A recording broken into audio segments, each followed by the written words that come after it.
తెలుగు సంబరాల తీయదనం అలనాటి రుచుల సరికొత్త రూపం పరంపర స్వీట్స్. సమయస్ఫూర్తి, ధైర్యం, తెగుముతో పాటు మనసులో మానవత్వం ఉన్నవారే ధైర్యంగా ముందడుగేసి అవతలి వాళ్ల ప్రాణాలను రక్షిస్తారు. వారే నిజమైన రియల్ హీరోస్. అలాంటి రియల్ హీరోస్ పై సింగపూర్ ప్రభుత్వం తగిన గుర్తింపునిచ్చింది. సింగపూర్లోని పాఠశాలలో అగ్ని ప్రమాదం జరగ పవన్ కళ్యాణ్ కుమారుడితో పాటు మిగిలిన పిల్లలను క్షేమంగా రక్షించిన నలుగురు భారతీయ వలస కార్మికులను ఘనంగా సత్కరించడమే కాదు, అవార్డును కూడా ప్రకటించింది. మరి సింగపూర్ ప్రభుత్వం వారికి ప్రదానం చేసిన అవార్డేంటి?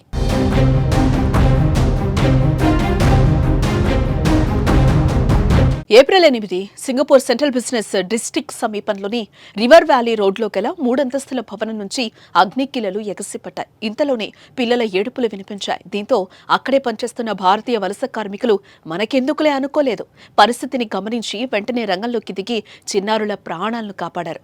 ప్రమాదంలో చిక్కుకున్న వారిని రక్షించి కిందకు దించారు. వారు కాపాడిన వారిలో పవన్ కళ్యాణ్ కుమారుడు మార్క్ శంకర్ కూడా ఉన్నాడు.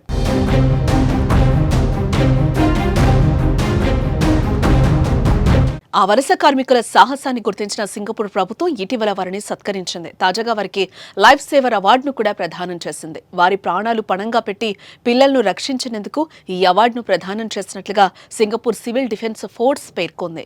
ఏ ప్రమాదంపై కార్మికులు మాట్లాడుతూ, మేము చూసేసరికి గదిలో పిల్లలు భయంతో వణుకుతూ అరుస్తూ కనిపించారు. 3వ అంతస్తు నుంచి కొందరు పిల్లలు దూకేయాలని చూశారు.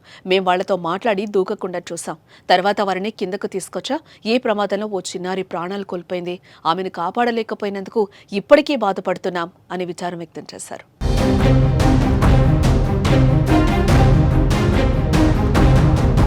మొత్తం ఈ ప్రమాదంలో 15 మంది పిల్లలు సహా 20 మంది గాయపడ్డారు. ఓ చిన్నారి మాత్రం మృతి చెందింది.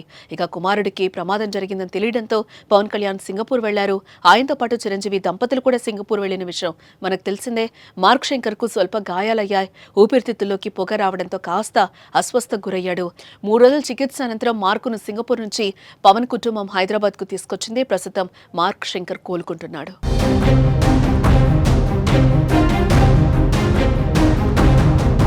ఇక మన భారతీయ వలస కార్మికులు సకాలంలో స్పందించకపోయి ఉంటే ప్రమాదం మరింత తీవ్రతరమయ్యేది. అందుకే వారు ఈరోజు రియల్ హీరోస్ ప్రశంసలు పొందుతున్నారు. మరి వారు చేసిన పనికి అభినందనలు తెలపాల్సిందే.